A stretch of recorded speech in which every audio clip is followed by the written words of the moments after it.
Hello everyone. तो कैसे हैं आप लोग? उम्मीद करते हैं आप सभी लोग अच्छे होंगे।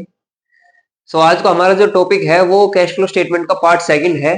और इस वीडियो में हम पूरा का पूरा कैश फ्लो अपना कंप्लीट कर लेंगे विद कंसेप्चुअल रिवीजन और अपना क्वेश्चन भी करेंगे। हमें भी पूरा कैश फ्लो का भी कंप्लीट क्वेश्चन भी करेंगे।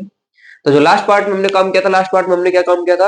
हमने लास्ट पार्ट में बताया था आपको कि आपको net profit as per statement of P and L से net profit before extraordinary item और टैक्स कैसे निकालना होता है। उसमें आपको कुछ चीजें ऐड करनी होती है, जैसे कि डिविडेंड का इनका रूल बता दिया था, प्रीवियस ईयर का या करंट ईयर का कौन सा लेना होता है, या फिर प्रोविजन फॉर टैक्स कैसे बनता है, टैक्स पेड कैसे निकलता है। तो बड़े ही डिटेल में मैंने उसको बताया है आपको। जो लास्ट वीडियो, आप जिस बच्चे को इसमें डाउट है वो आप लास्ट वीडियो देख सकता है, वो उससे आपको क्लियर हो जाएगा। आज हम उससे आगे बढ़ रहे हैं। हम अपने ऑपरेटिंग एक्टिविटीज की जो फॉर्मेटिंग थे उसको पहले कंप्लीट कर लेते हैं और फिर उसके बाद हम क्वेश्चन स्टार्ट कर देंगे। ठीक है जी, चलिए।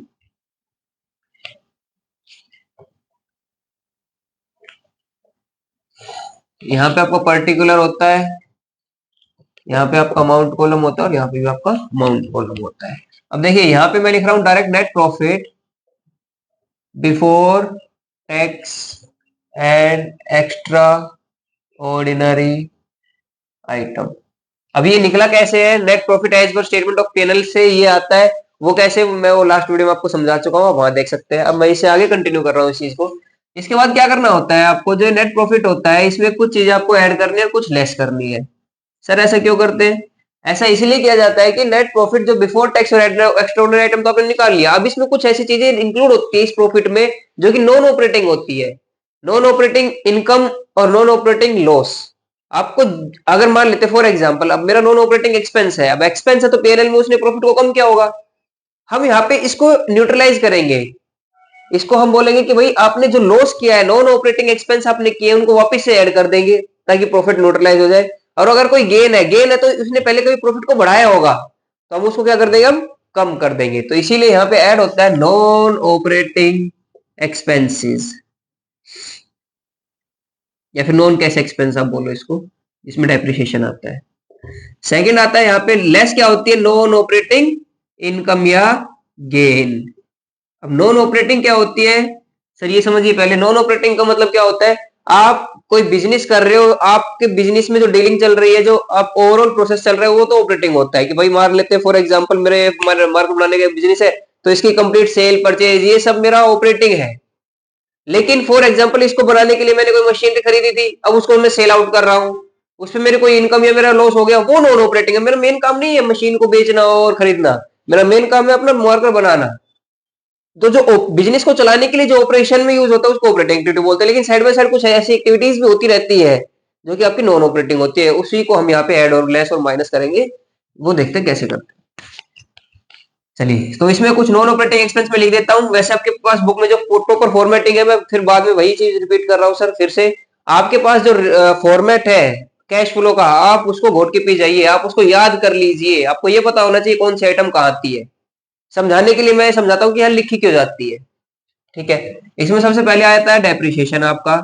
अगर टेंजिबल एसेट पे, टेंजिबल एसेट आपकी डेप्रिशिएट हो रही है तो उसको डेप्रिसिएशन बोलते हैं, उसकी अगर वैल्यू कम हो रही है तो। लेकिन अगर इनटेंजिबल एसेट आपकी वैल्यू कम हो रही है, पिछले साल 1 लाख थी, इस बार 80,000 हो गई, तो यानी कि 20,000 की वैल्यू कम हुई है, इसको बोलते हैं अमोर्टाइजेशन। अमोर्टाइजेशन मतलब आप इनटेंजिबल एसेट पे वैल्यू को कम करते हो। डेप्रिसिएशन वर्ड यूज नहीं करा जाएगा, वहां पे यूज करा जाएगा वर्ड अमोर्टाइजेशन। तो यहाँ पे मैं डेप्रिसिएशन ऑब्लिक अमोर्टाइजेशन लिख रहा हूं। अब ये गुडविल का भी हो सकता है, पेटेंट का भी हो सकता है, कॉपीराइट का भी हो सकता है, किसी चीज का अमोर्टाइजेशन हो सकता है। ठीक है सर, और बताइए। अब डेप्रिसिएशन हो गया। अब नॉन ऑपरेटिंग एक्सपेंस या लॉस कौन कौन से हो सकते हैं? Sale, loss on sale of machinery, या फिर फिक्स असेट, कुछ भी। ठीक है, और को क्या चीज हो सकती है? आप इसमें आप लिख सकते हो कि आपके पास कुछ एक आता है प्रोविजन फॉर डाउटफुल डेब्ट। प्रोविजन फॉर डाउटफुल डेब्ट, अगर ये इंक्रीज होता है तो यहाँ पे ये वापस से ऐड हो जाएगा, और अगर ये डिक्रीज होता है तो यहाँ पे लेस हो जाएगा। लेकिन मैं एक चीज और सोल्यूशन बता देता हूँ। प्रोविजन फॉर डाउटफुल डेब्ट का एक सोल्यूशन और है, अल्टरनेटिव मेथड एक और है। इसके सोल्व करने के दो मेथड है। एक तो यहाँ पे आप ऐड और माइनस कीजिए, इंक्रीज होता है तो ऐड कीजिए, डिक्रीज होता है तो लेस कीजिए। लेकिन इसका एक और मेथड है, आप इसको करंट लायबिलिटी में, वर्किंग कैपिटल चेंजेस में भी लेके जा सकते हैं। कोई दिक्कत नहीं है, कोई गलती नहीं है। इसके दो मेथड होते हैं, या तो आप इसको यहाँ पे शो कीजिए या फिर आप इसको करंट लायबिलिटी मान के इंक्रीज और डिक्रीज में दिखाइए। ठीक है, नॉन ऑपरेटिंग इनकम जैसे कोई आपका गेन हो जाता है, gain on sale of machinery, rental income हो गई कोई, या फिर डिविडेंड रिसीव्ड कर लिया है आपने कोई,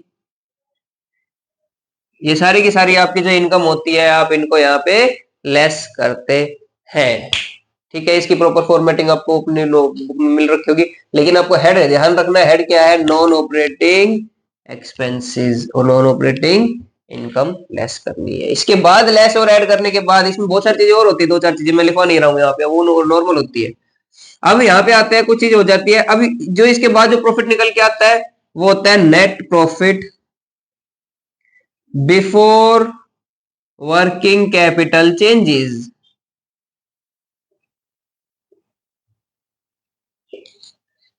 अब सर इसमें क्या करना होता है, इसमें आपको कुछ चीजें वापस से ऐड करनी होती है और कुछ चीजें माइनस करनी होती है। और क्या चीजें ऐड करनी होती है क्या माइनस, यहाँ पे ध्यान से सुनिए। यहाँ पे बच्चे कंफ्यूज होते हैं, क्या एग्जाम में जब हम बैठते हैं तो पूरा सिलेबस लेके बैठते हैं हम एग्जाम में, तो एक छोटी सी चीज ये मैं गड़बड़ कर सकता हूँ कि भैया इंक्रीज की जगह डिक्रीज लिख दूंगा, डिक्रीज की जगह, इसमें कंफ्यूजन बहुत ज्यादा होती है बच्चों को। तो मैं इसका एक सोल्यूशन बताता हूँ आपको। स्टार्ट कर रही है डिक्रीज से, डिक्रीज इन करंट असेट, बस एक इसको याद कर लीजिए, बस बस एक इसको याद कर लीजिए कि हम जब भी यहाँ पे स्टार्ट करते हैं डिक्रीज लिखते हैं और इन करंट असेट लिखते हैं, इसके बाद ऑटोमेटिक हो जाएगा। अगर यहाँ पे करंट असेट है तो पता है मेरे को यहाँ पे करंट लायबिलिटी आना है, करंट असेट और करंट लायबिलिटी दोनों लेनी होती है। अगर यहाँ पे डिक्रीज है तो यहाँ पे आ जाएगा इंक्रीज, बस इंक्रीज इन करंट लायबिलिटी। ऐसे ही यहाँ पे अगर यहाँ पे डिक्रीज इन करंट असेट है तो यहाँ पे आ जाएगा इंक्रीज इन करंट असेट, और यहाँ पे सीए मतलब करंट असेट और सीएल मतलब करंट लायबिलिटी। और यहाँ पे आता है अगर इंक्रीज इन करंट लायबिलिटी तो यहाँ पे आ जाएगा डिक्रीज इन करंट लायबिलिटी। आपको सिर्फ एक ही याद करना है, ये वाला डिक्रीज इन करंट असेट सबसे पहले ऐड, ये बस, बाकी 2 3 4 बाकी आप खुद कर लेंगे। ठीक है, इसमें जो आपकी करंट असेट होती है करंट लायबिलिटी होती है उनको आपको ऐड और माइनस कर लेना होता है। लेकिन मैं इसमें एक और पॉइंट बताना चाहता हूं आप लोगों को, मार्केटेबल सिक्योरिटीज। सर ये मार्केटेबल सिक्योरिटीज क्या होती है, सिक्योरिटीज क्या होती है, सबसे पहले सिक्योरिटीज का मतलब होता है कोई भी एक ऐसी इन्वेस्टमेंट जो आपने जो SEBI registered bond security shares वगैरह इनमें कर रखी होती है उनको हम सिक्योरिटीज बोलते हैं। ठीक है सर, शेयर, डिवेंचर, बॉन्ड और किसी भी टाइप की सिक्योरिटी हो सकती है ये। ठीक है, अब मैंने किसी दूसरी कंपनी के शेयर खरीदे हैं, वो सिक्योरिटीज कहलाता है, इन्वेस्टमेंट इन सिक्योरिटीज कहलाता है वो। अब मार्केटेबल सिक्योरिटीज क्या होती है, मार्केटेबल सिक्योरिटीज का मतलब ऐसी सिक्योरिटी जो आने वाले 3 महीने में आपकी सेल आउट होने वाली है, यानी कि आप उसको कैश में कन्वर्ट कर दोगे आने वाले 3 महीने में। इसीलिए मार्केटेबल सिक्योरिटीज आपका करंट असेट और करंट लायबिलिटी का पार्ट नहीं होता है, ये आपका कैश इक्विवेलेंट का पार्ट होता है। इसको आप नोट डाउन कर लीजिए, आप नोट्स में इसको स्टार बना के पेज के ऊपर लिख लीजिए, याद रहेगा, क्योंकि बहुत इंपॉर्टेंट पॉइंट है। बच्चे जब हम बड़ी बड़ी चीजें तो कर लेते हैं, लेकिन ये जो छोटे बारीक पॉइंट होते हैं इनको भूल जाते हैं और यही हम मिस्टेक कर देते हैं और यही हमारे नंबर कटते हैं। तो अब मार्केटेबल सिक्योरिटीज को कभी भी करंट असेट और लायबिलिटी ट्रीट नहीं करना है, हमें उनको कैश इक्विवेलेंट ट्रीट करना है। और कोई सिक्योरिटी मार्केटेबल कैसे होगी, या तो क्वेश्चन बता देगा उसको साफ साफ कि मार्केटेबल सिक्योरिटीज है, या फिर क्वेश्चन बोलेगा ये आने वाले 3 महीने में आपकी सेल आउट होने वाली है, तो आपको समझ जाना है कि ये मार्केटेबल सिक्योरिटीज कहना चाह रहा है। ठीक है जी, समझ आता है। तो इसके बाद आप इंक्रीज इन करंट असेट, बहुत सारी करंट असेट इंक्रीज डिक्रीज जो भी होगी आप लिख दोगे यहाँ पे। उसके बाद जो बचता है वो बचता है cash flow from operating activity.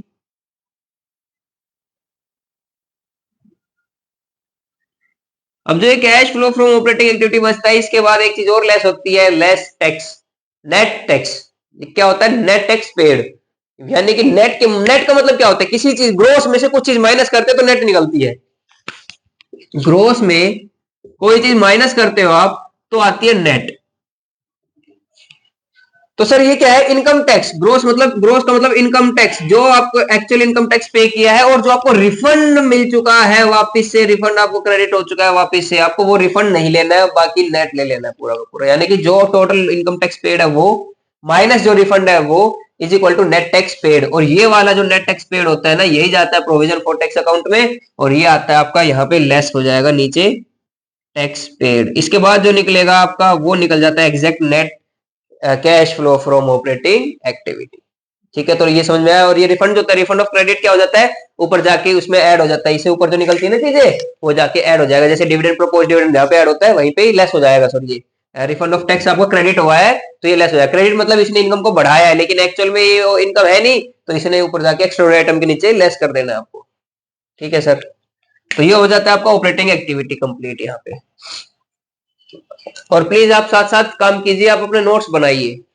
जितना आपका हैंड रिटन खुद के नोट्स होंगे आपको रिवीजन में भी हेल्प मिलेगी और आपको कम टाइम लगेगा उस चीज को वापस से दोहराने में, क्योंकि आपकी लिंकेज हो जाएगी। आपका आपने खुद से लिखा है तो आप समझ सकते हो, उसको पकड़ लोगे कि हाँ किस टाइम पे मैंने क्या लिखा था।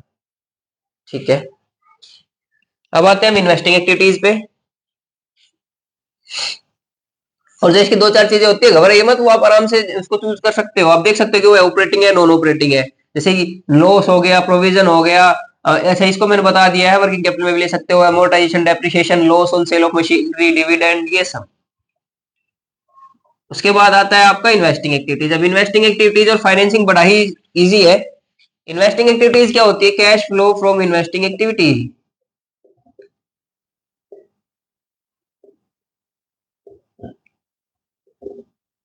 अब कैश फ्लो फ्रॉम इन्वेस्टिंग सिर्फ दो ही चीजें हैं, कुछ चीजें ऐड करनी, कुछ चीजें माइनस करनी। अब क्या ऐड करना है? सबसे पहले अब देखिए इन्वेस्टिंग एक्टिविटी क्या होती है। इन्वेस्टिंग एक्टिविटी का मतलब होता है आप बिजनेस में कहाँ इन्वेस्ट करना चाहते हो, क्या चीज आप परचेज करना चाहते हो और कौन सी इन्वेस्टमेंट आप सेल करना चाहते हो। अब इन्वेस्टमेंट किसी भी तरह की हो सकती है, शेयर डिवेंचर भी हो सकता है, आपका फिक्स एसेट भी हो सकता है, मशीनरी या फिर लैंड वगैरह कुछ भी हो सकता है। आप फॉर एग्जाम्पल कोई मैं मशीनरी परचेज कर रहा हूँ, परचेज ऑफ मशीनरी, क्या मेरा फ्लो देखिए, अब कैश का फ्लो देखिए आप, इसमें क्या होगा। अब मैंने कोई मशीनरी परचेज की है, मशीनरी तो आ गई लेकिन जेब से पैसा चला गया मेरा, तो ये क्या है? Outflow of cash. तो यहाँ पे हम क्या करेंगे? इसको लेस करेंगे। यहाँ पे हम लिखेंगे फिर परचेज ऑफ मशीनरी, जितनी भी अमाउंट होगी। और यहाँ पे एक चीज ध्यान रखिए, इन्वेस्टिंग एक्टिविटीज में प्रॉफिट लॉस मैटर नहीं करता है। बैंक में कितना पैसा आया आपको वो देखना है कि ये जो इन्वेस्टमेंट है, ये जो मशीनरी कितने में सेल करी है, चाहे लॉस हो चाहे प्रॉफिट हो, मैटर नहीं करता। पैसा कितना मिला है आपको, इनफ्लो कितना हुआ है, आपको ये ध्यान रखना है इस चीज में। तो लेस हो जाएगा जितना आपको पैसा मिला है वो, सॉरी जितना आपने आउटफ्लो किया है वो। ऐसे ही अब जब सेल करते हो मशीनरी की तो जितना पैसा आपके पास आ जाता है वो आप उसको ऐड करेंगे। अब ये मशीनरी की जगह कोई भी एक असेट हो सकती है। कई बार क्या होता है परचेज ऑफ गुडविल होती है, बच्चे कंफ्यूज हो जाते हैं कि गुडविल पिछले साल 1 लाख की है और अब हो गई 1,20,000। देखिए कम होती है तो अमोर्टाइजेशन है, वो तो ऑपरेटिंग में ऐड हो जाएगा। ठीक है, अगर मान लेते हैं परचेज ऑफ गुडविल है, परचेज ऑफ गुडविल कैसे है? पिछले साल 1 लाख थी और इस साल हो गई 1,20,000, तो जो 20,000 का जो गुडविल है परचेज है वो आपकी इन्वेस्टिंग है और उसको आप लिखेंगे यहाँ पे परचेज ऑफ गुडविल, लेस करेंगे उसको। ये इन्वेस्टिंग एक्टिविटीज, इसमें मेरे को ज्यादा कुछ बताने की आपको जरूरत नहीं है। जितनी भी आपकी इनकम होती है, डिविडेंड इनकम, ये सारी चीजें वो यहाँ पे ऐड हो जाती है। ठीक है, उसके बाद आता है आपका financing activity, cash flow from financing.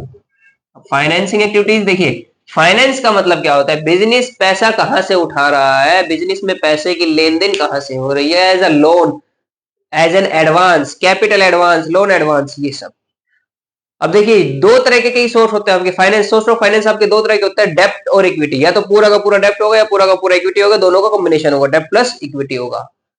जैसा भी होगा वो सारा का सारा आपको यहाँ पे लिखना है। किसी भी वे में आपके पास इनफ्लो ऑफ कैश हुआ है तो आपका ऐड हो जाएगा, और आउटफ्लो कैश हुआ है तो आपका माइनस हो जाएगा। अब ये सर कैसे होता है ये? For example repayment of loan, मैंने राम से 1 लाख रुपए ले रखा था पहले कभी, अब मैं उसकी रीपेमेंट कर रहा हूँ, रीपेमेंट कर रहा हूँ तो पैसे जाएंगे मेरी जेब से निकल के, उसकी जेब में पैसे चले गए, यानी कि मेरी जेब से तो आउटफ्लो हुआ। तो जो लेस करूंगा मैं, लेस क्या करूंगा? Repayment of loan.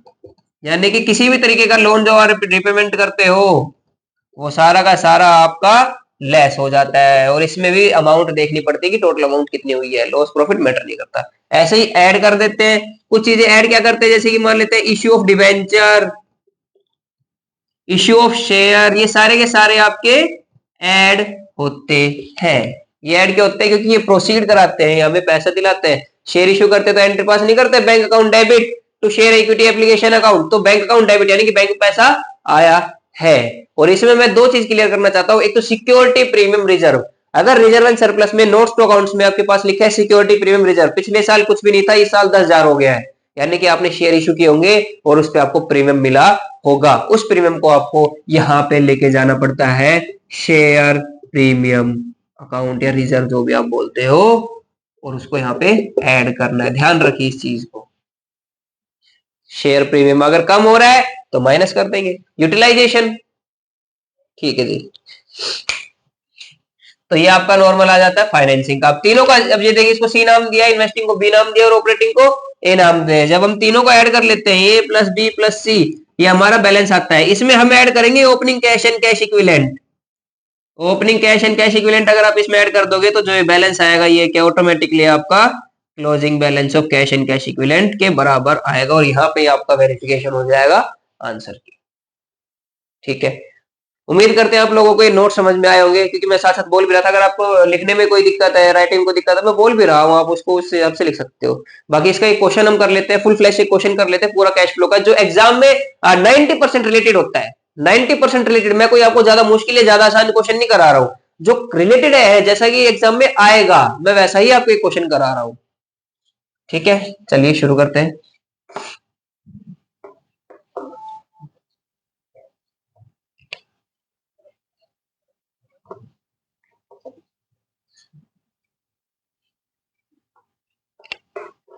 देखिए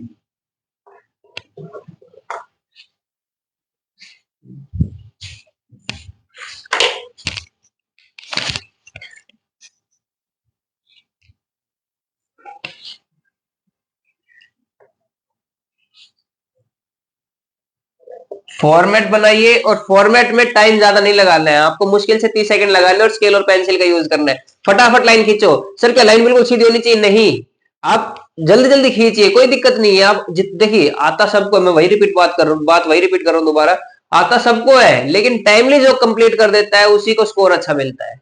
तो आप अपना एग्जाम को कोशिश कीजिए कि आप 2.5 घंटे में, 2 घंटे 40 मिनट में, इतने में कंप्लीट करें। 3 घंटे का तो आप टारगेट ही मत रखिए। और इसका बेटर तरीका है मॉक टेस्ट पेपर। जब आपका सिलेबस का रिवीजन हो जाता है, आप मॉक टेस्ट पेपर दीजिए, आप वहां पे बहुत ज्यादा कुछ सीखेंगे। टाइम कैसे किस भी चीज पे ज्यादा लगाना होता है, और कैसे। और अगर एक और बात, अगर आप किसी क्वेश्चन पे अटक रहे हैं तो उसको आप ज्यादा से ज्यादा 2-4 मिनट 5 मिनट दीजिए, उससे ज्यादा मत दीजिए। नहीं हो रहा है तो कोई बात नहीं, उसके लिए जगह छोड़ के, आपने ट्राई तो किया ही होगा, आपने मान लेते हैं स्टार्ट कर दिया है वो, तो उसके लिए 1-2 शीट छोड़ के और आप अगली अपना क्वेश्चन स्टार्ट कर दीजिए। उसको हम एंड में देखते हैं, अगर होता है तो ठीक है, वरना वो वैसे भी नहीं हो रहा, वो अगला टाइम और खा जाएगा आपका, जो आपको आता होगा वो भी नहीं हो पाएगा। इसीलिए जो ज्यादा आपको टाइम नहीं लगाना है, कोई क्वेश्चन आपने फुल फ्लैश क्वेश्चन कर दिया, बैलेंस शीट नहीं मिल रही है, कोई बात नहीं, 2-4 मिनट तो उसको देखिए, करेक्शन करने की कोशिश कीजिए, नहीं हो रहा है ना, छोड़ दीजिए, कोई बात नहीं, आप अगले पे जाइए। पहले अपना पेपर कंप्लीट करने पे फोकस कीजिए, और बाद में फिर उस पे आ जाना, उस पे फिर आपको प्रॉब्लम भी पता चल जाएगी कहाँ पे होती है। तो यहाँ पे मैं एक क्वेश्चन उठा रहा हूँ, और क्वेश्चन तो देखिए जी मैं यहाँ पे लिख नहीं सकता आपके पास, और करने में मेरे को थोड़ी बहुत परेशानी होगी क्योंकि स्पेस का थोड़ा इशू है, लेकिन आप एडजस्ट कीजिए क्योंकि आपको पढ़ना है। आप थोड़ा बहुत अपना एडजस्ट कीजिए। मैं क्या करता हूँ, मैं क्वेश्चन को आपको दिखा देता हूँ कि भाई क्वेश्चन में आप रोक पॉज करके इसको आप स्क्रीनशॉट ले लीजिए। अगर आपके पास 2 डिवाइस है तो वेल एंड गुड है, आप दूसरे डिवाइस में क्वेश्चन खोल के बैठिए, या फिर आप 2 मिनट लीजिए और इसको फटाफट अपने रफ में उतार लीजिए। आप इसको एज अ क्वेश्चन लिख लीजिए, और फिर जब हम आंसर करते हैं आप यहाँ पे देखते रहिए। वैसे मैं दिखाता भी रहूंगा इस क्वेश्चन को। तो सबसे पहले आप यहाँ पे इसका स्क्रीनशॉट ले सकते हैं।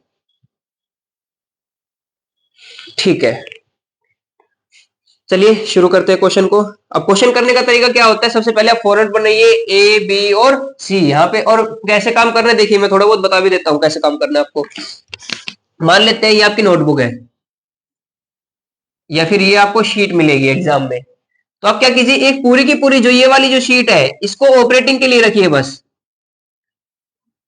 फॉर्मेट बनाइए और पूरा का पूरा ऑपरेटिंग के लिए रखिए इसको। जो सेकंड शीट आती है उसमें आप यहाँ पे लिखिए cash flow as per investing 40% में, 40% की जगह लेके, और फिर यहाँ पे लिखेंगे आप फाइनेंसिंग एक्टिविटी बस। ये रुपीज का कॉलम आ जाएगा। कहने का मतलब है एक पूरा का पूरा पेपर आपको, पूरी की पूरी शीट आपको एक ऑपरेटिंग के लिए लेनी है। उससे जो अगली शीट आती है 40% आप उसको इन्वेस्टिंग के लीजिए, 40% आप फाइनेंसिंग के लिए लीजिए, और जो 20% शीट बचती है वो कैश बैलेंस के लिए रखिए। इन तीनों का टोटल करने के बाद एड ओपनिंग कैश बैलेंस और क्लोजिंग, यानी कि 2 ही शीट में आपका कैश फ्लो का पूरा क्वेश्चन सोल्व हो जाएगा। प्लस आपको वर्किंग नोट भी बनाने हैं। आप प्लीज वर्किंग नोट जरूर बना के आइए, और वर्किंग नोट में आपको फेयर काम नहीं करना होता है, आप रफली काम कीजिए, कोई दिक्कत नहीं है, लेकिन समझ में आए ऐसे काम करना है। जैसे कि अकाउंट आप स्केल पेंसिल से मत बनाइए रफ में, कोई बात वर्किंग नोट में कोई बात नहीं, आप हाथ से बना लीजिए फटाफट। ठीक है, तो वर्किंग नोट लिखना बहुत इंपॉर्टेंट होता है। तो आप एक पेज पहली शीट इसमें लेंगे, दूसरी शीट आप इसमें लेंगे, और फिर तीसरी शीट में आप अपना वर्किंग नोट स्टार्ट कर देंगे।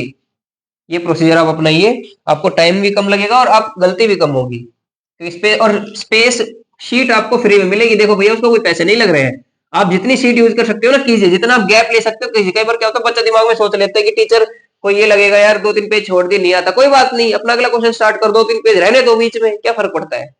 शीट आपके पास लिमिटेड होती है, उसके कोई नंबर थोड़ी ना कटते हैं। तो चलिए क्वेश्चन स्टार्ट करते हैं। सबसे पहले हम यहाँ पे लिखते हैं A, cash flow from operating activity. ठीक है, मैं यहाँ पे ऑपरेटिंग ऑपरेटिंग करा देता हूँ एक बार, और फिर ऐसा कर लेते हैं, इतना बड़ा नहीं रखते हैं इसको, फॉर्मेट को मैं इसमें यहाँ पे फिर सेकंड पेज के लिए ट्रीट कर लेता हूँ इसको एज सेकंड पेज। हाँ ये बेटर रहेगा, इतने में ही आ जाएगा ये। यहाँ पे ले लेता हूँ दूसरा कॉलम, ठीक है, और ये आ जाएगा मेरा अगला पेपर, अगली जो मेरी शीट है। यहाँ पे पर्टिकुलर, यहाँ पे अमाउंट और यहाँ पे अमाउंट। यहाँ पे लिखेंगे कैश, बी पार्ट इसको नाम देंगे cash flow from investing activity. फिर सी बोलेंगे यहाँ पे आप cash flow from financing activity. ये देखिए मैं राइटिंग थोड़ी सी ऐसे रफली लिख रहा हूँ, लेकिन आपको साफ साफ काम करना है, ठीक है, क्योंकि हम यहाँ पे क्वेश्चन समझाने की कोशिश कर रहे हैं आपको प्रेजेंटेशन में। ठीक है जी, समझ में आता है। अब कीजिए आगे, क्वेश्चन को आपको रीड आउट कैसे करना है। और सबसे इंपॉर्टेंट बात यहाँ पे आपको ईयर ध्यान रखनी है। आपकी most of the time book में क्या होता है, ये प्रीवियस होती है, करंट ईयर होती है, लेकिन एग्जाम में कई बार वो उल्टा दे देता है, यहाँ पे दे देता है प्रीवियस को और यहाँ पे दे देता है करंट को, पूरा का पूरा क्वेश्चन गलत हो जाता है, समझ में ही नहीं आता है गलती क्या की है, पकड़ में नहीं आती है, और गलती बेसिक होती है बिल्कुल। तो आप इन चीजों को ध्यान रखिए, छोटे छोटे पॉइंट्स को ध्यान रखिए। आप सबसे पहले ईयर देख लीजिए और उसके ऊपर लिख लीजिए, जैसे मैंने लिख रखा है देखिए इसमें, लिख लीजिए आप उसको कि भाई ये प्रीवियस है ये करंट ईयर है, तो गलती नहीं होगी फिर। सबसे पहले आपको क्या करना है, क्वेश्चन करने का तरीका मैं समझा रहा हूं आपको। सबसे पहले आप हल्का सा इसको रीड आउट कर लोगे, share capital general surplus long term borrowing, जिस पे नोट्स है उसका नोट्स देख लेंगे, प्रोविजन फॉर टैक्स, अच्छा ठीक है, डिविडेंड दे दिया, बिल्डिंग दे दी, जिस पे एडजस्टमेंट है उसको टिक कर लीजिए। बिल्डिंग दे दी ना, बिल्डिंग पे हल्का सा टिक लगा लिया, ओल्ड बिल्डिंग बिल्डिंग वाला हो गया। टैक्स प्रोवाइडेड यानी कि शॉर्ट टर्म प्रोविजन, इस पे। और एक और चीज, टैक्स प्रोवाइडेड और टैक्स पेड दो वर्ड होते हैं सर।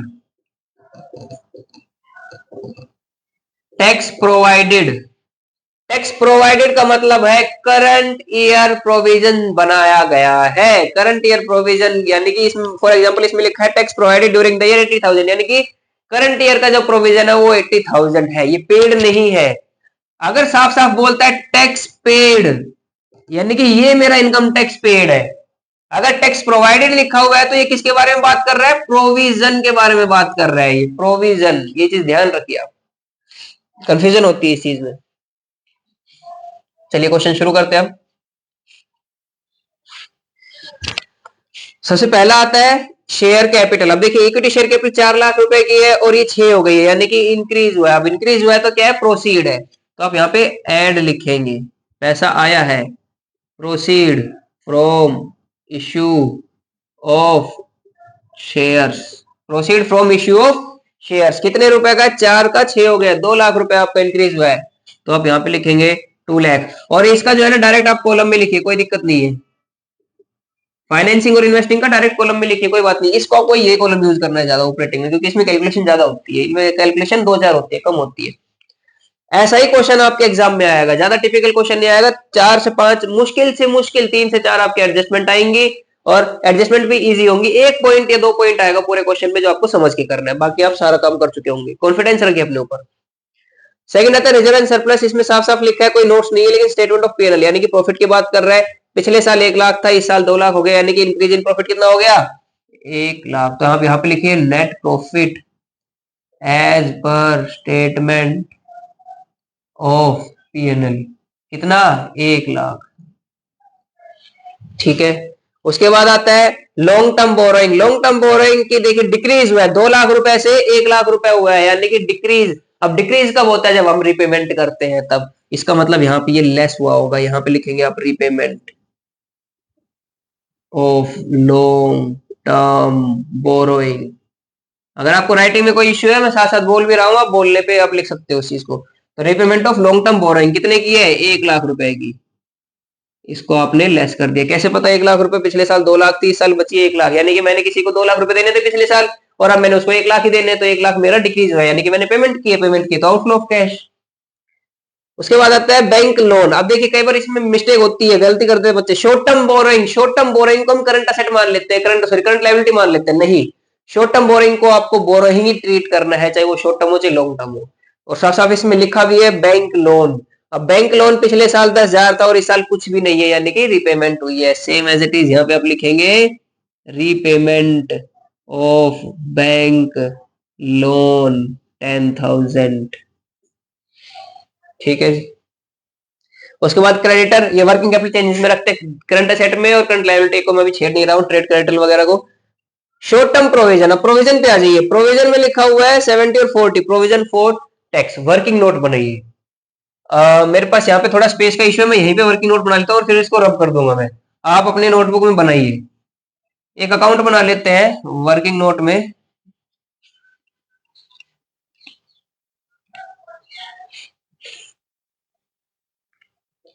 ये वर्किंग नोट मान लेते हैं, इसको नाम दिया मैंने प्रोविजन फॉर टैक्स। आपने प्रोविजन फॉर टैक्स अकाउंट बनाना है, और मैंने बताया था पहली वाली वीडियो में बता चुका हूं पार्ट 1 में, क्रेडिटर्स की जो लायबिलिटी होती है या फिर क्रेडिटर्स का जो बैलेंस होता है वो क्रेडिट होता है, या फिर लायबिलिटी का बैलेंस क्या होता है, क्रेडिट होता है, और असेट का बैलेंस क्या होता है, डेबिट होता है। और क्योंकि लायबिलिटी प्रोविजन एक लायबिलिटी होती है, इसका बैलेंस क्या होगा, क्रेडिट होगा। तो यहाँ पे बैलेंस ब्रोट डाउन पिछले साल का यहाँ लिखना है, और जो इस साल का कैरी डाउन होगा वो यहाँ लिखना है, टू बैलेंस कैरिड डाउन।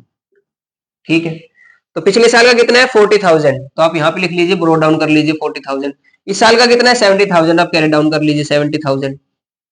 ठीक है, इस पे एडजस्टमेंट है tax provided during the year. अब देखिए टैक्स प्रोवाइडेड यानी कि प्रोविजन, तो आप यहाँ पे लिखेंगे बाय स्टेटमेंट ऑफ पीएनएल। इसको मैं बड़े अच्छे तरीके से बता चुका हूं, तो मैं इसको दोबारा एक्सप्लेन नहीं कर रहा हूं। अब देखिए कितना दिया हुआ है 80,000, आपने इस साल का प्रोविजन में कितना पैसा डाला है 80,000। कोई और एडजस्टमेंट इससे रिलेटेड नहीं है, इसको क्लोज आउट कीजिए, क्लोज कीजिए इसको। अब क्लोज करेंगे तो 120, यहाँ पे 120 और यहाँ पे 70, तो बैलेंस यहाँ पे आ जाएगा टू बैंक। और यहाँ पे क्या होता है, टैक्स पेड कितना 50,000 रुपीज। अब देखिए ये चला जाएगा मेरा यहाँ पे add current year provision, add provision for tax कितना 80,000। और जो ये सेकंड चीज है टैक्स पेड, ये मैं बिल्कुल एंड में लिखूंगा, बिल्कुल टैक्स पेड, और वो भी नेट, रिफंड नहीं होना चाहिए इसमें इंक्लूड, रिफंड होता तो माइनस करता मैं। पेड कितना 50,000। ये देखिए दो ट्रीटमेंट हो गए इसके, एक बार यहाँ एक बार यहाँ, एक बार यहाँ एक बार यहाँ। एडजस्टमेंट की चीजें दो जगह जाती है और बैलेंस शीट की चीजें एक जगह जाती है। चलिए आप इसको नोट डाउन कीजिए प्रपोज करके, अगर आपको करना है। मैं इसको रब कर रहा हूँ अब यहाँ पे, ये वर्किंग नोट मेरा प्रोविजन फॉर टैक्स मेरा काम हो चुका है। ठीक है, उसके बाद आता है शॉर्ट टर्म प्रोविजन का काम हो चुका है, टेंजिबल एसेट बिल्डिंग। अब बिल्डिंग का आप सबसे पहले वर्किंग नोट बनाइए, ऐसे वर्किंग नोट में काम करेंगे हम बिल्डिंग में। अब बिल्डिंग क्योंकि एसेट है, एसेट तो डेबिट बैलेंस होगा इसका, तो आप यहाँ पे लिखेंगे टू बैलेंस ब्रोट डाउन। अब कितना आएगा, बिल्डिंग का ओपनिंग बैलेंस है 6 लाख और क्लोजिंग भी 6 लाख है। अब कुछ बच्चों को दिमाग में आ रहा होगा सर इसमें तो कोई चेंजेस ही नहीं है, इसको क्यों कर रहे हो, रहने देते हैं। नहीं भाई, आप एक कॉमन सेंस बताइए, बिल्डिंग पे क्या डेप्रिसिएशन नहीं लगता है, यानी कि वैल्यू तो कुछ ना कुछ चेंज हुई है। अगर डेप्रिसिएशन लगा होगा तो 6 लाख से तो कुछ ना कुछ कम आया होगा, अगर कुछ और भी एडजस्टमेंट होती भी नहीं तो इसमें तो एडजस्टमेंट अगर नहीं भी होती तो भी कम से कम डेप्रिसिएशन तो लगता है ना भाई, यानी कि कुछ ना कुछ तो गड़बड़ होनी है इस चीज में। देखते हैं, अब इस पे एडजस्टमेंट रखिए, बिल्डिंग कॉस्टिंग ₹75,000 वॉज परचेज। साफ साफ इसने बोल दिया कि आपने एक बिल्डिंग परचेज की है, तो यहाँ लिखेंगे टू बैंक 75,000। और सेकंड ट्रीटमेंट कहाँ होगा सर, एडजस्टमेंट है, दो ट्रीटमेंट होंगे, एक तो यहाँ हो गया परचेज ऑफ बिल्डिंग, क्या की इन्वेस्टिंग एक्टिविटी नहीं है। आप यहाँ पे लिखेंगे परचेज ऑफ बिल्डिंग लेस, क्योंकि फ्लो आउटफ्लो है, कैश का क्या हुआ आउटफ्लो, बिल्डिंग तो आ गई अपने पास, पैसा तो चला गया भाई, कैश तो चला गया। यहाँ पे लिखेंगे आप परचेज ऑफ बिल्डिंग, अमाउंट में नेगेटिव में लिखेंगे आप 75,000, और आप इनके अमाउंट को डायरेक्ट कॉलम में लिख सकते हैं क्योंकि इसमें ज्यादा अमाउंट नहीं होती है, इसको आपको इस कॉलम का यूज करना होता है। ठीक है, अब अगली एडजस्टमेंट पढ़ लेते हैं, an old building book value of 63,000 वो sold at a loss of 5,000। आपके पास कोई चीज है जिसकी वैल्यू आप कहते हो 63,000 रुपए है और आप उसको बेच रहे हो और सेल आउट आपने कर दी, और अब जब किसी दूसरे बंदे को बताते हो वो पूछते कितने में दी, आपने बोला यार कैसे बताऊं, छोड़ो ना, 5,000 का लॉस खा लिया मैंने तो। मतलब सर आपके पास कोई चीज 63,000 की थी लेकिन आपने उसको सेल आउट कर दिया और उसको 5,000 लॉस पे किया है, यानी कि आपने उसको कितने में सेल किया, 58,000 में। अगर कोई चीज मेरे पास 1,00,000 रुपए की है और मैं उसको 10,000 के लॉस पे बेचता हूँ तो 90 में ही तो बेचूंगा। तो ऐसे 63,000 मेरे पास बुक वैल्यू थी, मैंने इसको सेल आउट कितने में किया होगा, 58 में, तभी तो 5,000 का लॉस आया है। तो आपको यहाँ पे लिखना है बाई बैंक। अगर आपने डेप्रिसिएशन का चैप्टर 11th क्लास में उसमें पढ़ रखा होता है तो आपको इसमें कोई दिक्कत नहीं आती है। अगर आपने नहीं पढ़ा होता कोई बात नहीं, फिर हम यहाँ पे समझ रहे हैं। बाई बैंक कितना पैसा देगी, यहाँ पे टोटल पैसा कितना आया होगा, 58,000 रुपए, 58,000। क्यों, क्योंकि सर आपने बैंक में रिसीव कितना किया होगा, 58 प्लस इस पे क्या आया, लॉस है कितने का, 5,000 का। तो आप यहाँ पे लिखेंगे बाई पीएनएल या फिर बाई लॉस 5,000। ठीक है। अब देखिए क्योंकि बैंक में 58,000, ये समझ में आया, मैं इसको दोबारा बताता हूँ भाई। इसने लिखा हुआ है, इसने आपको नेट अमाउंट नहीं दे रखी, इसने ये बोला बुक वैल्यू 63 है और इसको मैंने सेल आउट किया 5,000 के लॉस पे। तो सीधी सी बात है यार, 63,000 की मेरे पास कोई चीज है, अगर मैंने उसको 5,000 के लॉस पे बेचा होगा तो 58 में 58 में तो बेचा होगा, तभी तो 5,000 का लॉस आया मेरे पास, कम आया मेरे पास 5,000 रुपए। तो मैं देखता हूँ यहाँ पे मैंने डाल दिया 5। अगर प्रॉफिट होता है तो, अगर प्रॉफिट होता है तो वो असेट अकाउंट में इस साइड जाता है, टू पीएनएल।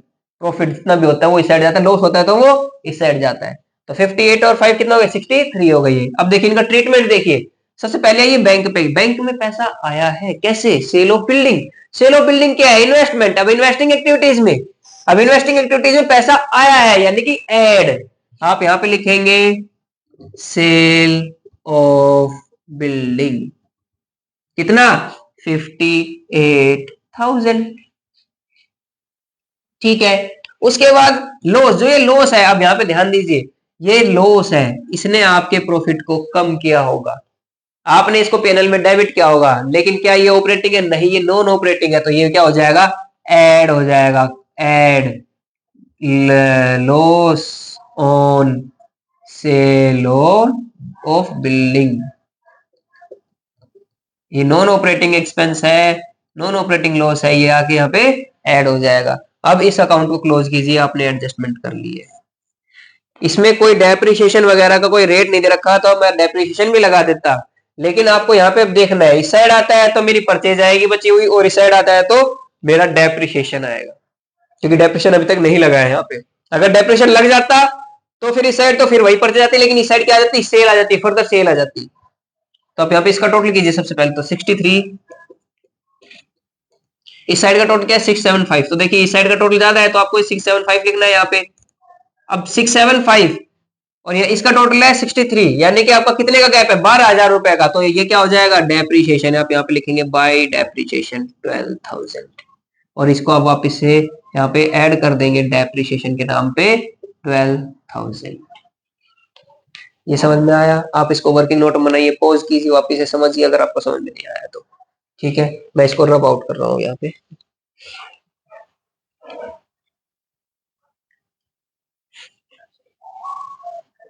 डेप्रीशिएशन को मैं थोड़ा सा बड़ा लिख दूंगा इसमें। देखिए यहाँ पे ऐड क्या है, डेप्रीशिएशन ऑन बिल्डिंग। ठीक है, 12,000 रुपए। कोई दिक्कत है, सर लॉस हुआ था एक तो बैलेंस शीट में, सॉरी अकाउंट में चला गया था, एक यहाँ पे चला गया था, सेल आउट हुई थी वहां पे, परचेज आ गया वहां पे, और डेप्रीशिएशन यहाँ पे। इसके 4 ट्रीटमेंट थे, चारों मैंने कर दिए। अब उसके बाद क्या आता है, कुछ और चीज रह जाती है एडजस्टमेंट में, नहीं, ये डिविडेंड रह जाता है। डिविडेंड प्रपोज्ड 2017 का इतना है और 18-19 का इतना है। अब प्रोपोज डिविडेंड प्रीवियस ईयर का लेना होता है और इंटरिम डिविडेंड करंट ईयर का लेना होता है। तो यहाँ पे मेरी 17-18, यहाँ 18-19, तो 17-18 मेरे क्या है, प्रीवियस ईयर है, तो मेरे को 17-18 का डिविडेंड लेना है, कितना, 60,000, यानी कि डिविडेंड प्रपोज कितना है, 60,000। आप यहाँ पे लिखेंगे डिविडेंड प्रपोज्ड प्रीवियस ईयर 60,000। और दूसरा ट्रीटमेंट क्या होगा, क्योंकि डिविडेंड पेमेंट है, डिविडेंड क्या है, पेमेंट है, आप यहां पे लिखेंगे डिविडेंड पेड 60,000। ठीक है, समझ आता है कि इसे सर इस 80 का क्या करना है, कुछ नहीं, अगली साल देखेंगे इसका, इस साल कुछ नहीं करना है सेटिंग, हमें 60 से मतलब था। इंटरिम डिविडेंड होता तो करंट ईयर का ले लेते हैं हम। बिल्डिंग की ये हो गई, ये हो गया, ये हो गया, सारे का सारे काम आपने कर लिया है। Short term provision, tangible, tangible asset तक हम काम सारा कर चुके हैं। अब आते हैं इंटेंजिबल पे। इंटेंजिबल में पेटेंट देखिए 50,000 रुपए का 45 का बन गया। पिछले साल 50 का था, इस साल 45 का, यानी कि कम हुआ, डिक्रीज। और इंटेंजिबल एसेट अगर आपकी डिक्रीज होती है, हम उसको अमोर्टाइजेशन बोलते हैं, अनलेस अंटिल क्वेश्चन उसको सेल नहीं बोलेगा। तो अगर क्वेश्चन में सेल बोल देते तो इन्वेस्टिंग का काम हो जाएगा, लेकिन अगर वो नॉर्मली डिक्रीज हो रही है 5,000, तो हम यहाँ पे लिखेंगे amortisation, amortization of intangible asset। कितना? 5,000। क्यों? क्योंकि पिछले साल 50 था, इस साल 45 हो गया, यानी कि 5,000 से कम हो गया है। फिर आता है नॉन करंट इन्वेस्टमेंट। अब देखिए इन्वेस्टमेंट पिछले साल कुछ भी नहीं थी, इस साल 75,000 है, यानी कि ऐड हो रही है। अब इन्वेस्टमेंट ऐड होने का मतलब परचेज ऑफ इन्वेस्टमेंट, यहां पे आप लिखेंगे परचेज ऑफ इन्वेस्टमेंट। आपने खरीदा है, खरीदा है तभी तो भाई इसकी वैल्यू बढ़ी होगी। खरीदा है यानी कि पैसा चला गया जेब से, जेब से आउटफ्लो हुआ तो माइनस में लिखेंगे 75,000। फिर उसके बाद इन्वेंट्री, मैं इसको नॉर्मल उसमें लूंगा, वर्किंग कैपिटल चेंजेस में लूंगा। ट्रेड रिसीवेबल, इसको भी कैश एंड कैश इक्विवेलेंट, यानी कि मेरा यहाँ पे काम खत्म हो चुका है, ये भी मैंने कर लिया, बस जी हो गया। सारा का सारा कैश फ्लो आपने यहाँ पे पूरा का पूरा क्वेश्चन सोल्व कर लिया है। अब बस इसी की टोटलिंग रहती है और एक वर्किंग कैपिटल चेंजेस रहता है। तो ठीक है, इसका सबसे पहले टोटल कीजिए, 8 से 14 तो 2,40,000। फिर ये क्या निकलेगा? ये निकलता है net profit after tax and extraordinary item. आप इसमें ऐड कीजिए 5 और 12, 22 ऐड कीजिए तो 2 आ जाएगा, 262, 262। यह आ जाएगा net profit before working capital changes. अब इसमें क्या करना होता है? दो चीजें ऐड, एक लेस करनी होती है। जो भी चीजें ऐड और लेस करनी होती है, क्या इसको सिर्फ एक ही याद रखना है, वर्किंग कैपिटल चीज में सिर्फ एक ही चीज याद रखनी है, डिक्रीज इन करंट असेट। आप यहाँ पे लिखेंगे डिक्रीज इन करंट असेट, और अगर यहाँ पे डिक्रीज है तो यहाँ पे आएगा इंक्रीज इन करंट लायबिलिटी। और दूसरा, अगर यहाँ पे डिक्रीज है तो यहाँ पे आ जाएगा increase in current asset and decrease in current liability. बड़ा ही इजी है। स्टार्ट कीजिए। अब आ जाइए शॉर्ट टर्म प्रोविजन, ये हो चुका था ट्रेड पेबल्स पे, क्रेडिटर पे। क्रेडिटर पिछले साल 60,000 के थे, इस साल 45, 15,000 कम हुए हैं। कम हुए मतलब डिक्रीज, यानी कि यहाँ पे आप लिखोगे ट्रेड पेबल कितना? 15,000, और वो भी नेगेटिव फिगर। ठीक है, उसके बाद क्या आता है? ये हो गया, खत्म हो गया, शॉर्ट टर्म प्रोविजन हम काम कर चुके थे। इन्वेंट्री, अब इन्वेंट्री क्या हो रही है? इंक्रीज, 10 से 15 हो रही है। 10,000 पिछले साल थी, इस साल 15,000 हो गई, तो इंक्रीज हो गई। अब इंक्रीज इन करंट असेट वापिस से यही नेगेटिव में आएगा। इन्वेंट्रीज कितने की है? अब देखिए अमाउंट देखिए, पिछले साल 10 थी, साइड 15 होगी, 5,000 रुपए का डिफरेंस है। 5,000 रुपया आपने ऐड करना है इसमें, ऐसा रिलेस करना है इसमें। फिर उसके बाद आता है ट्रेड रिसीवेबल, डेटर। डेटर में बात कर रहे हैं, अब डेटर भी इंक्रीज हो रहे हैं। पिछले साल 1,20,000 थे, अब बार हो गए 1,95,000, यानी कि 90, और ये 75,000 का इंक्रीज। अब इंक्रीज हुआ है तो add increase in current asset, trade receivable, add कितना? 75,000। ठीक है, हो गया। ये कैश एंड कैश इक्विवेलेंट तो मेरे को भी लेना नहीं है। सर इसमें तो कुछ आया नहीं, कोई बात नहीं, रहने दो, क्या दिक्कत है? क्वेश्चन गलत नहीं है ना हमारा, हम कंसेप्चुअल काम कर रहे हैं। और एक चीज और बच्चों, अगर आप एग्जाम में बैठे हो, मैं काफी बार ये चीजें बोलता हूं, अगर आप एग्जाम में बैठे हो, प्रैक्टिस ऐसे कीजिए कि आपको कुछ नहीं आता। आप जब भी घर बैठ के प्रैक्टिस कर रहे हैं ना, एग्जाम से पहले ऐसे काम कीजिए आपको कुछ नहीं आता, हर एक चीज सीखिए। लेकिन जब आप एग्जाम में बैठ जाते हो, आपके सामने पेपर होता है, शीट होती है, पेन होता है, तो आपसे ज्यादा किसी को नहीं आता। इतना कॉन्फिडेंस अपने आप रखिए। वहां पे सेल्फ डाउट नाम की तो कोई चीज नहीं आनी चाहिए भाई। जितना लिख रहा हूं ना, जहां जहां पेन चल रहा है, वो सारा का सारा मेरा ठीक है। अगर आपके पास ये कॉन्फिडेंस है ना, तो आप मानिए आपका टाइम भी कम लगेगा और आपका क्वेश्चन में ठीक होगा, आपकी अप्रोच भी अच्छी होगी। वो बाद की बात, अब जो रिजल्ट आना है वो आना है। लेकिन आप जब भी एग्जाम में बैठते हैं तो प्लीज आप ये सोच के बैठिए आपसे ज्यादा किसी को नहीं आता। लेकिन जब हम प्रैक्टिस करते हैं तो हमें ऐसा काम करना होता है कि हमें कुछ नहीं आता, हमें सारा काम करना चाहिए। वो स्पोर्ट्स में हो चाहिए, एकेडमिक्स में, किसी भी वे में हो चाहिए आप। ठीक है, तो यहाँ पे कुछ नहीं आया, कोई बात नहीं, रहने देते हैं। तो अब देखिए 5 और 20, ये कितना आ जाएगा? 95। अब 2 62, यहाँ पे कुछ नहीं था, यहाँ पे हटा देते हैं इसको, कोई बात नहीं, मैं यहाँ पे रफली कैलकुलेशन कर लेता हूँ। 262 माइनस में कितना हो गया, ये 20 95,000, 0 0 0 7 5 6 1 167 तो इसमें से ये माइनस सारा करने के बाद क्या आएगा, 167। ये क्या है, ये है आपका cash flow from operating activity. इसमें से अभी भी एक चीज माइनस करनी बाकी है, और वो क्या है, टैक्स। में इसको थोड़ा सा ऊपर लिख देता हूँ, 50,000 रुपए को 50,000, ये क्या है, टैक्स पेड, टैक्स पेड। और अगर ये माइनस कर देंगे तो आ जाएगा 1,17,000, और वो भी पॉजिटिव का 1,17,000। ये रफ में काम हो चुका है।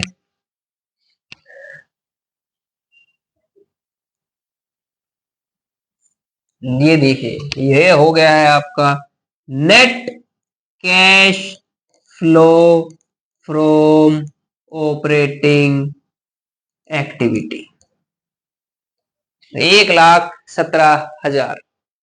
बस अब आप ये क्लोज हो चुका है, अब इसको क्लोज कीजिए। और प्लीज मैं दोबारा रिपीट कर, डाउट मत कीजिए अपने ऊपर, आपने सही किया होगा, कोई बात नहीं, आंसर चेक करते हैं बाद में। अब देखिए 1,50,000 रुपए, 1,50,000 में से 58 माइनस करेंगे तो कितना बचेगा, 92, और माइनस का बचेगा 92। इसमें आएगा cash used, cash used in investing activity, यहाँ पे कैश यूज आएगा। अब इसमें बात करते हैं ऑपरेटिंग में, फाइनेंसिंग में 2,00,000, इसमें से 1,00,000 और 10,000 और 70, ये 10 है भाई, 10,000 है ये, तो 1,70,000 पॉजिटिव का बचेगा 30।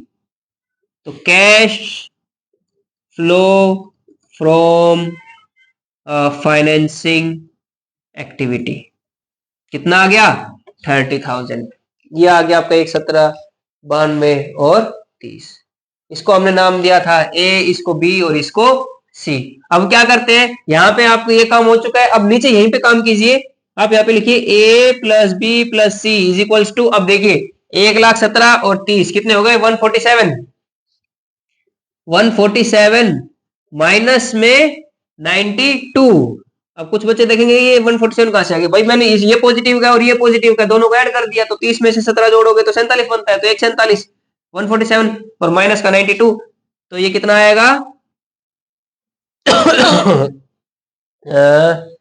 करके देख लेते हैं, 0 0 0 2 5 और 5, 55,000 कितना आया, ये 55,000। इसमें क्या कीजिए आप इसमें ऐड कीजिए opening cash and cash equivalent. अगर यहाँ पे मार्केटेबल सिक्योरिटीज होती तो मैं ऐड लेस करता, इसको ध्यान रखना आप। फिर आता है इसमें opening cash and cash balance कितना है, 30,000, ये आ गया 30,000 ऐड, कितना बचा ये 85,000। अब यहाँ पे आप लिख देंगे क्लोजिंग कैश बैलेंस, क्या ये 85,000। अब अपना आप क्वेश्चन को वेरीफाई कीजिए, क्या 85,000 आ रहा है, बिल्कुल ये देख लीजिए 85,000 करंट ईयर का, यानी कि आपका क्वेश्चन ठीक है। आपको यहाँ पे मिलते हैं पूरे 6 नंबर। अब मैं बताता हूँ आपको चेकिंग कैसे होती है। चेकिंग सबसे पहले आपका ये पॉइंट देखा जाता है, फिर आपके हल्के हल्के देखा जाता है, जो मेन आंसर है अगर आपका ये ठीक है आपके पूरे नंबर है। फिर आपका आता है इसका 1 नंबर, फिर आता है आपका इसका 1 नंबर, इसके आपके 2 नंबर मिलते हैं अलग से, क्योंकि एक बार ये चेक होता है एक बार ये, बाकी 1 नंबर का आपका ये है, कुल मिला के बन जाते हैं 6 नंबर। अगर आपने कुछ मिस्टेक की होगी, इसमें कुछ मिस्टेक की होगी तो इसमें 1 नंबर कट जाएगा, इसमें कुछ मिस्टेक की होगी तो इसमें 1 नंबर कट जाएगा, और उसमें कुछ मिस्टेक की होगी तो 1, बाकी आपका आंसर सही नहीं आएगा तो भी 1 नंबर कटेगा। तो अब मान के चलिए आपने इसको बिना किसी मिस्टेक के सोल्व करना है, और वो बड़ा ही आसान क्वेश्चन होता है, तभी आपके पास 8 नंबर आते हैं। और मैं फिर बता रहा हूँ पार्ट बी में अगर आपने कैश फ्लो का क्वेश्चन ठीक कर दिया ना, तो आप 15 प्लस, तो आप ये समझिए पार्ट बी में आप ले चुके हो, एनालिसिस वाली बुक में आप पार्ट बी में 20 में से 15 प्लस आप ले चुके हो, अगर आपके 6 नंबर आ गए हैं तो। ठीक है, चलिए जी, यही सारा प्रोसेस था मेरा। कैश फ्लो समझाने का आप इसको राइट डाउन भी कर सकते हैं, मैंने क्वेश्चन भी आपको दिखा दिया, आप साथ साथ आप खुद भी प्रैक्टिस कर सकते हो उस चीज की। और इसी के साथ आपका ये कैश फ्लो का जो चैप्टर है ये खत्म होता है। क्वेश्चन का पैटर्न क्या होता है, 6 नंबर का तो क्वेश्चन आता है और 2 नंबर के इसके एमसीक्यूज भी आ सकते हैं। एमसीक्यूज में पूछ सकता है कि कोई एक ट्रीटमेंट बता देगा कि भाई इसको बताइए ऑपरेटिंग में जाएगा, इन्वेस्टिंग में जाएगा, आपको ऑप्शन दे देगा कितना अमाउंट से और कहाँ जाएगा, तो आपको वहां पे टिक करना है। तो मैक्सिमम 8 नंबर ही कैरी करता है, 6 नंबर के क्वेश्चन आना होता है और 2 नंबर के एमसीक्यू भी आ सकते हैं। ठीक है, इसी के साथ हम इस चैप्टर को क्लोज कर रहे हैं। अगर आपको समझ में आया, अगर आपको बेनिफिट मिला है तो प्लीज आप सब्सक्राइब कीजिए, लाइक कीजिए और फॉलो कीजिए। अगला हमारा जो टॉपिक होगा आप मेरे को बताइए, मैं अगला टॉपिक फिर मैं लेके आता हूँ। ठीक है सर, थैंक यू।